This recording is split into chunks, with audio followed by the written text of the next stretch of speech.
Another lazy afternoon. The clouds covered in Morning gray. guys! We are going to Boracay, January 5. Kasama ko si Ron. Breakfast at the airport. Beef steak yung nasa loob niyan. Pareho lang naman kami ng kinakain ni Ron. Na Ate Rai, baby, si Kuya Gian na order pa. Originally kasama kaming lima, like si Mami, si Daddy, Kuya Gian, Kuya Joen, tapos ako. Kaya nga lang si Mami and si Daddy hindi sila pwede kasi sila yung main na mag-aalaga kay tatay, which is my grandfather. And si Kuya Joen naman is nagka-conflict sa schedule. So ang nangyari is kami lang ni Kuya Gian sa family namin, then si Ron, tapos yung mother and brother ni Ate Rai, tapos si Ate Rai, and yung baby nila ni Kuya Gian.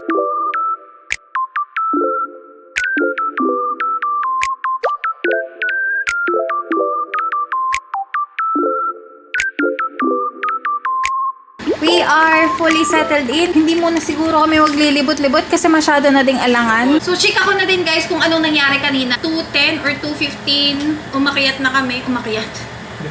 2:55. Ayan, nakababa na dito sa Katiklan. Sumakay kami ng coaster from Katiklan Airport going to Jetty Port. And then boat ride naman from Jetty Port going to mismong island. Another van going naman to our hotel, which is right now we are staying at Azalea Hotel and Residences. Actually, wala pa akong gaanong energy para mag-room tour.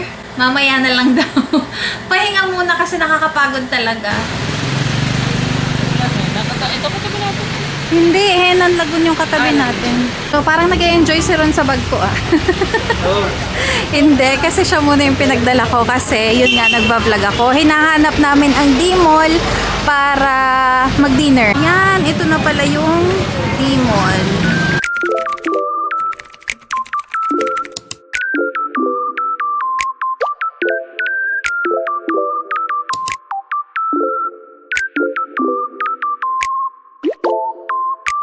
Nasa Hello Mango kami guys. Dito kami magdi-dinner after ng Andok. So guys, i-mention ko na din yung naging dinner namin kanina sa Andok ay if you are looking for a budget-friendly na restaurant pero masasarap pa rin yung mga pagkain, hindi siya nakakompensate, Andok. Yung pagdating sa serving, sobrang dami pa rin even after tapos na akong mag-rice. Ngayon? At ngayon ay nandito kami sa Hello Mango. Ayan, share na lang kami. Sarap. Nasaan na sa mga mango? Eh, malamang. Mango pala. Thank you, bye. Thank you, bye. Sa Hello Mango natin. Meron pa ako nang dadala. Ako nang dadala. Baka kala sa video niya. Ito. Ah, so heavy. What happened? Ay, nako. Diyos ko. Ano nangyayari sa jowa ko? Yung sa Hello Mango, guys, kanina. So, pag may aalis na customer, meron silang sinasabi Thank you, bye. na LSS si Ron. Yun ang lagi niya sinasabi. Diyos ko, nakakagulat na lang itong jowa ko na maya-maya. Thank you.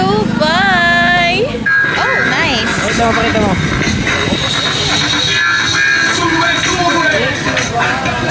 Good morning guys, 6:21 AM, January 6. Tapos magbe-breakfast na tayo kasi may partnership si Kuya J and Azalea. So, libre yung breakfast natin. Gisingin lang natin si Ron. Ito, gising na. Sarap sana tingnan nung sunrise. Kaso, kulimlim. And yung weather forecast, habang nandito kami sa Boracay, medyo magiging maulan daw. Hi guys, good morning. We are here in Boracay sa Kuya Jace. Si Joe ay kumukuha ng food. So ako, nakakuha na kasi siya ay nag-vlog kanina. Diyan na siya. Nakakuha siya ng food. Ano ba yung soup doon? Gusto mo? Soup? Ayun, soup na yun. Parang crab and corn. Egg wrap. Sige, sige, sige. Good luck.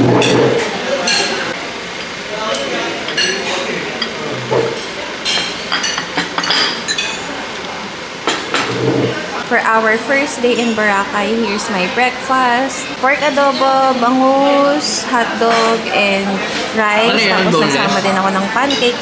Oo yata.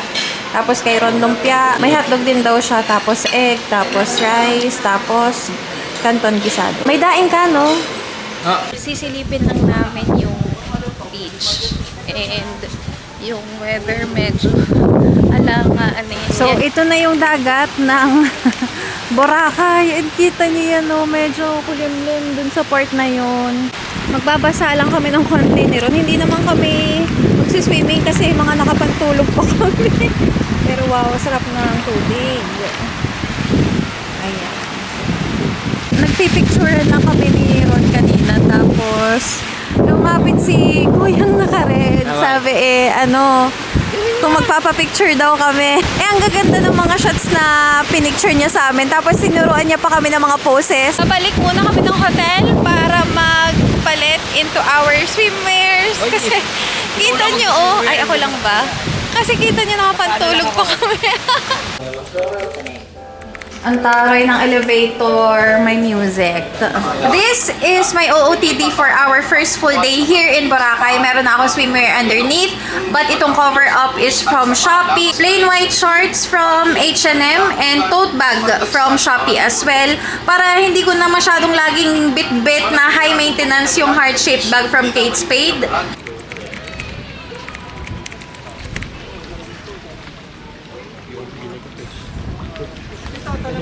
Nag-avail tayo ng land tour and unang stop is itong Boracay Mangrove. Taray ni Kuya Yuman drone. Akala mo sa Siargao lang meron din sa Boracay.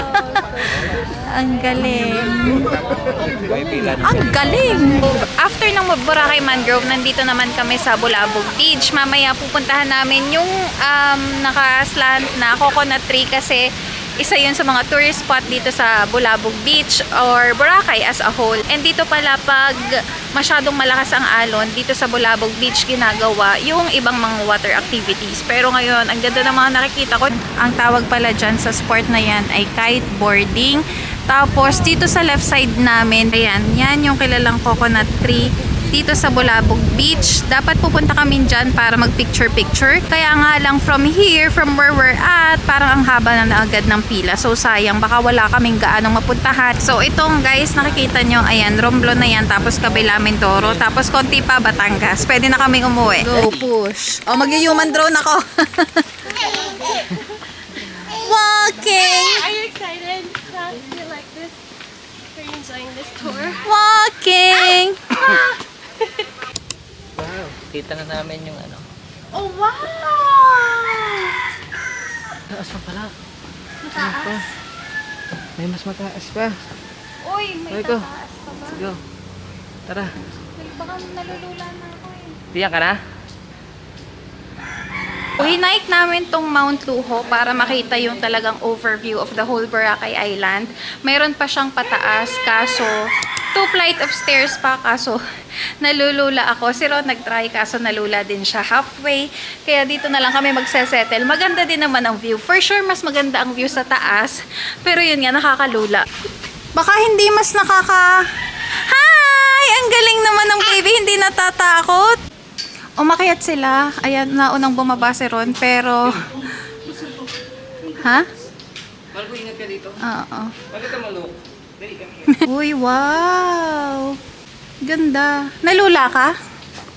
Hindi, okay lang. Kasi Hindi nakita ko lang. mga bata. Mas nakakahiya ba? Ayun na, ganda oh. Sige, try ko nga umakyat. Mas pababa na sila.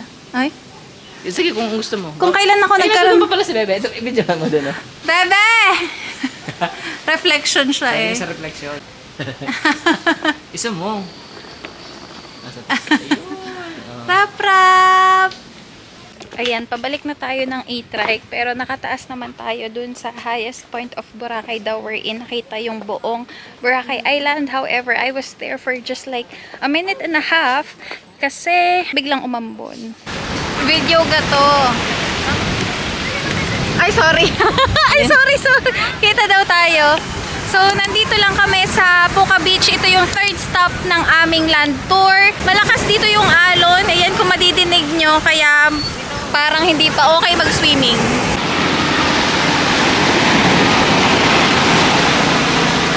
Iwan drone. Iwan drone. Ruff, ruff! Hi!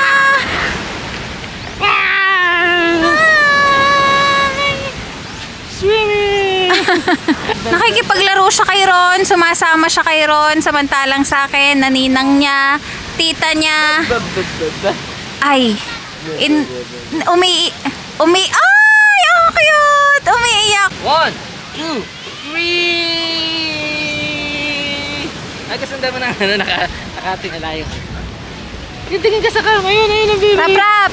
Rap! Woo! Ikot-ikot, mahal ko. Ikot ka din. Para sky. Sundan mo ako sa likod kita. Yan, baby.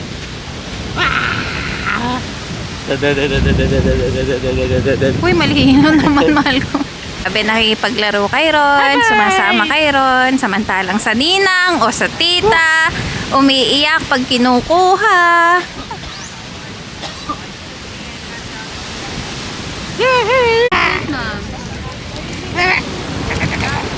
Snacks muna sa Maypuka Beach. Mango shake ay 100 pesos. And corn, sweet corn, 80 pesos. This fourth stop is the Keyhole, pero nakapila kami for picture-picture kasi may mga nauna sa amin. So, tapos na yung aming picture-picture session ni Ron. Next naman is si Ate Rai and si Kuya Gian. Merong naituro yung aming tour guide na ito daw Keyhole. Dati daw, hindi naman talaga siya ganun ka-tourist spot. Naging tourist spot na nga lang siya after ma-feature sa KMJS. At rated K. At ang tawag pala dito dati is Lapus-Lapus. So, Which ibig is? sabihin daw sa Bisaya is tagusan. Parang lalabas, papasok, lalabas, papasok. May picture taking! Taray, influencer yarn. We just got back dito sa hotel from our land tour. So, for 3 hours, yung land tour is worth 1,800 pesos. So, since anim kami pumapatak na 300 pesos each. However, nagkaroon ng extension. 1 hour lang naman extension. So, additional 500 pesos. Making it a total of 2,300 pesos. So, naging 383 pesos per tao. Nagreklamo pa ako kahapon, pero bumili din naman ako ng sunscreen. So, ito yung ilalagay ko sa face, yung from Lux Organics Perfecting UV Tint. Hindi ko pa siya natatry before. And for the body, ito yung gagamitin ko from Belo Sun Expert SPF 50. So, ito na lang spray para mas madali ding i-apply. And of course, hindi ko na dinala yung lotion kasi nag-over baggage ako. Ito na lang. Silipin lang namin yung pool dito sa Azalea kasi nasa rooftop siya. Usually guys, ako natatakot pagdating sa mga elevator kasi claustrophobic ako. Pero yun hindi kasi dinig nyo naman meron siyang sounds. Mahal ko wala, tara. Anong wala? Na konti. 4 feet. Tara, mahal ko. Tara, Pakunti pa. tawagin natin sa Naateray. Andito na naman tayo sa pool guys, and if naaalala nyo before like 2018 or 2019, nasira yung camera ko kasi nagpatak siya sa swimming pool, and I learned the hard way, dapat talagang malayo na. Diyan mo na lang ilagay sa malayong yan.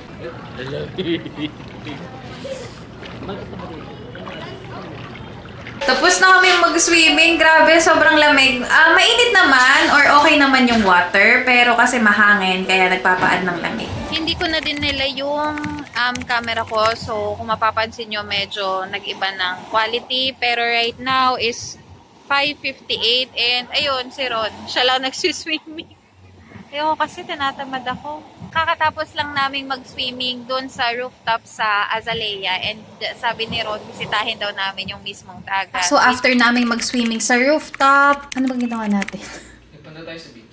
So pumunta kami sa beach and then naglakad-lakad ng konti. Tapos sa labas ng hotel, meron ako nakitang Korean Mart. So bumili ako ng favorite ko na gin ramen mild. Tapos bumili din kaming soft drinks. Para mamaya kung magutuman kami in the middle of the night, we have something to munch on. Our version of paluto. Yung palutong afford namin. Ayan, ihaw. After naming mag-snacks is magfe-freshen up muna and then lalabas uli para yun na yung dinner. Kumbaga ito appetizer lang. So alam ko na kung bakit ako parang gutom na gutom kasi hindi kami nagtanghalian. Kasi ang aga pa natin kumain yan. Ang aga pa namin kumain kanina na 6 a.m.